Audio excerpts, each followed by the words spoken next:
আসছো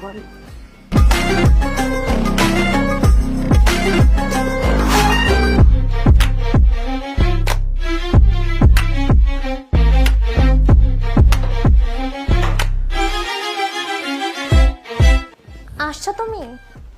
হ্যাঁ। আজ এত লেট করলে যে? আরে ও আজকে একটু লেট করে ঘুমাইছে তো এজন্য আমার একটু দেরি হয়ে গেছে। আচ্ছা, তুমি যে আমার রুমে প্রতিদিন আসো, তোমার বউ মাইন্ড করে না?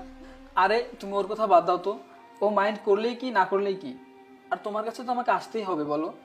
তোমার দেখাশোনার দায়িত্ব তো আমার উপরেই। আর ভাই তো অনেকদিন হয়েছে বাইরে গেছে, আমি যদি তোমার কাছে না আসি তাহলে কে আসবে বলো? তা ঠিক বলছো, তুমি ছাড়া তো এ বাসায় আমার টেক কেয়ার করার মতো কেউ নেই। আর শরীরটাও খুব খারাপ লাগতেছিল। আচ্ছা তুমি ওর কথা বাদ দাও তো, তুমি ওষুধ খেয়েছো? না। আরে এই সময় আবার কি আসলো? দেখো, তোমার বউ নয় তো আবার। না না, আমি